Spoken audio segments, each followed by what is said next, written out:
معزز سامعین کرام، آپ سن رہے ہیں پیارے اردو چینل پر داستان امیر حمزہ، سب ہیڈنگ گاولنگی اور امرو کی ملاقات۔ راوی کا بیان ہے کہ گاولنگی کے فرزند اور داماد 500 سے زیادہ تھے۔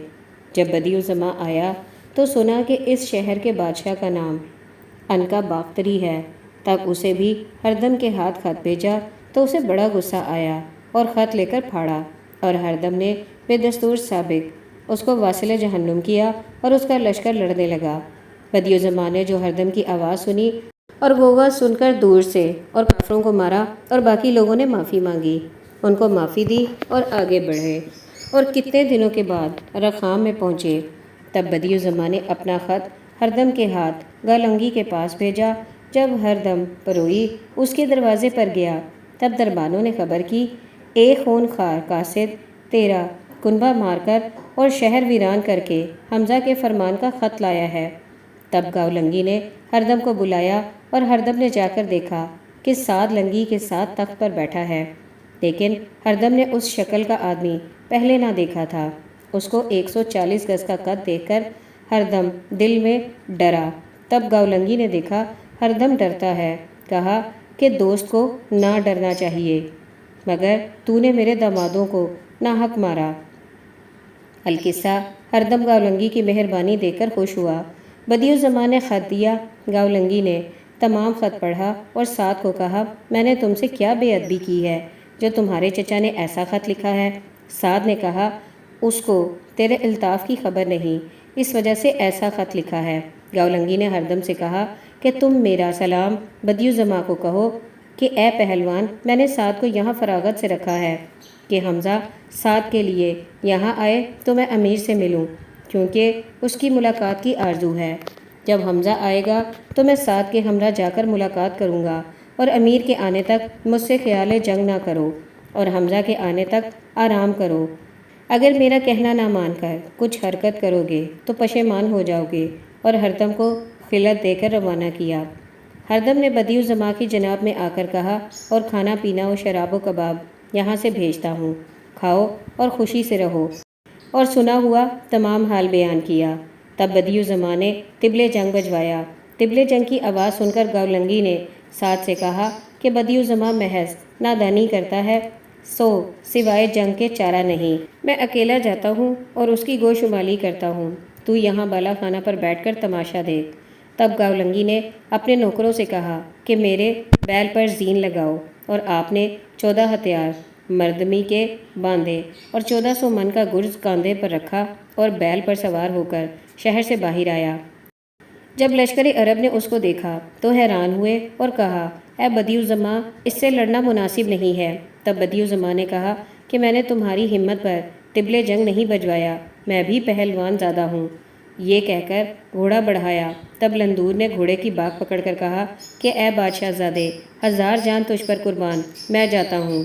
یہ کہہ کر لندور میدان میں آیا تو گاولنگی نے کہا کہ اے پہلوان، نام اپنا بتا کہ تو بڑی دلاوری سے آیا ہے کہ بے نام نہ مارا جائے۔ کہا، میرا نام لندور بن سعدان اور 12,000 جزیرہ سراندیب کا بادشاہ ہوں۔ تب گاولنگی نے کہا کہ میں نے تیری دلاوری کا آوازہ سنا ہے، جو نشان دلاوری کا رکھتا ہے، لا۔ لندور نے کہا کہ حمزہ اور یاران حمزہ کا قاعدہ حریف پر پیش قدمی کا نہیں ہے، پہلا حملہ تو کر۔ تب گاولنگی نے گرز اٹھایا۔ لندور نے خدا کی یاد سے سپر سر پر لی۔ تب گاولنگی نے ایسا گرز مارا کہ لندور کے ہاتھ سست ہوئے۔ گاولنگی نے لندور کو پھر تازہ دم کر کے محبت اور شفقت سے باتیں کرتا رہا، اور کہتا رہا کہ آپ بڑے شہ زور معلوم ہوتے ہیں، اور میرے دل میں یہ خیال آتا ہے کہ آپ واپس ہی چلے جائیں۔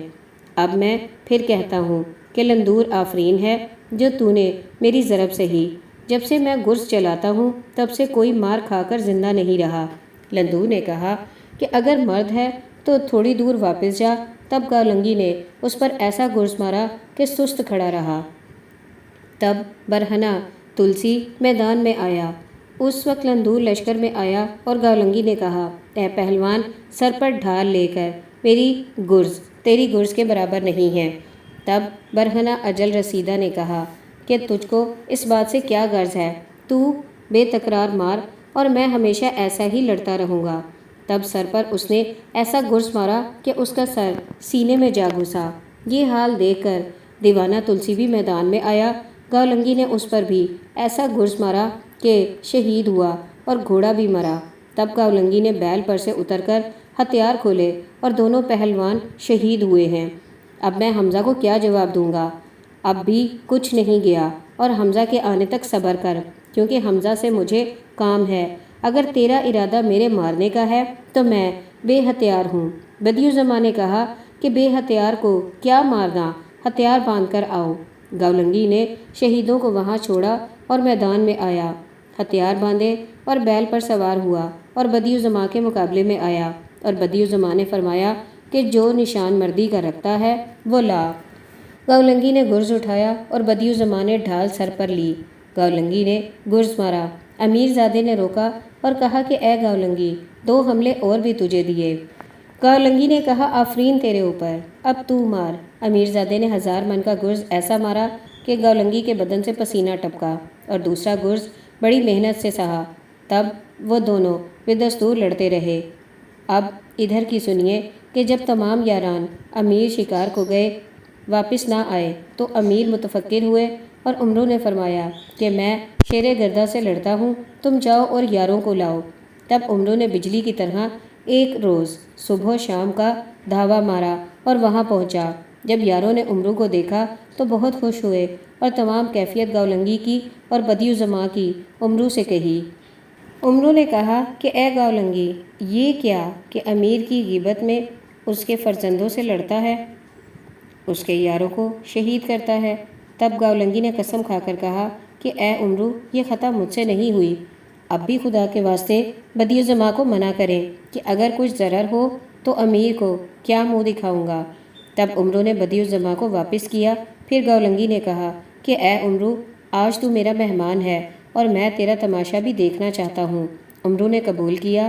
تب گاولنگی نے عمرو کو لے جا کر ساتھ سے ملایا۔ سب ہیڈنگ: گاولنگی کی داڑھی منڈ دی گئی۔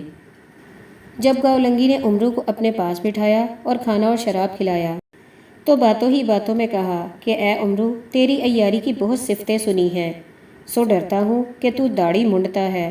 عمرو نے کہا کہ اگر تو اپنی عمر کے سال کے حساب سے 700 درہم دے تو داڑھی معاف کروں گا، نہیں تو تیری بما ارکان دولت کے منڈ دوں گا۔ گاولنگی نے کہا کہ اے لوگو، میری داڑھی منڈی تو سچ جانوں گا۔ عمرو نے اسی وقت سر پر ٹوپی پہنی اور غائب ہوا۔ تب تمام رات جاگے اور آپ بیٹھے رہے۔ جب تمام سو گئے تو اپنے چوکی داروں کو تاکید نگہبانی کی اور شراب و کباب لے کر بیٹھے اور خنجر آبدار رکھ کر شراب نوشی میں تھا کہ اس وقت عمرو دربار میں آیا اور شراب میں بے ہوشی کی دوا ڈالی۔ گاولنگی وہ شراب نامعلوم ہو کر پی گیا اور بے ہوش ہوا۔ تب عمرو نے استرا نکال کر آدھی داڑھی اور ایک مونچھ مونڈ کر اس کی ناک میں روغن بادام اور سرکہ پرانا ڈالا اور گاولنگی چھینک مار کر ہوشیار ہوا اور گھبرا کر اپنے منہ پر ہاتھ پھیرا تو آدھی داڑھی اور ایک مونچھ نہ پائی۔ تب عمرو ٹوپی اتار کر روبرو گاولنگی کے آیا۔ گاولنگی نے کہا کہ اے عمرو، تجھ سے شرط کر کے بڑی نادانی کی، اب کچھ ایسا کر کہ پھر برابر ہو جائے، نہیں تو صبح کو دربار میں شرمندگی ہوگی۔ تب عمرو نے باقی داڑھی اور مونچھ منڈ کر اپنی زنبیل سے بالوں کی ایک ایسی داڑھی لگائی۔ گاولنگی نے عمرو کو گلے لگایا اور کہا کہ اے عمرو، میں نے جو سنا اس سے بھی 1000 حصہ زیادہ پایا اور مجھ کو ممنون کیا۔ غرض جب صبح ہوئی تو گاولنگی نے دربار میں بیٹھ کر 7 لاکھ درہم منگا کر دیے۔ تب عمرو وہاں سے ودا ہوا اور پھر بدیع سے رخصت ہوا اور امیر کے دربار میں آ کر حقیقت تمام عرض کی اور تمام رات آرام کیا۔ جب صبح ہوئی تو زہر شیر گرداں بما لشکر پہلوانان میدان میں آیا اور امیر نے اپنے ہتھیار باندھے اور گرزہ گرز 3 روز تک لڑے۔ چوتھے روز امیر نے اس کا کمر بند پکڑ کر اللہ اکبر کا نام زبان پر لا کر نعرہ مارا اور شیر گرداں کو اٹھا کر زمین پر پچھاڑا اور اس کے ہاتھ پاؤں باندھے اور عمرو کے حوالے کیا، اور آپ سمام و مقام نکال کر اس کے لشکر پر جا پڑے اور بہت سے کافروں کو مار کر مردار کیا اور ان سب کو جلا دیا اور کچھ قلعہ میں بھاگ گئے۔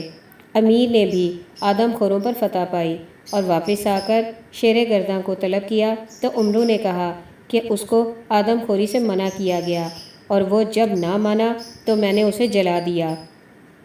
امیر نے یہ سن کر فرمایا کہ اچھا کیا، لیکن اس گلے کو بھی آگ لگانا چاہیے۔ تب عمرو نے باموجب حکم کے جلا دیا۔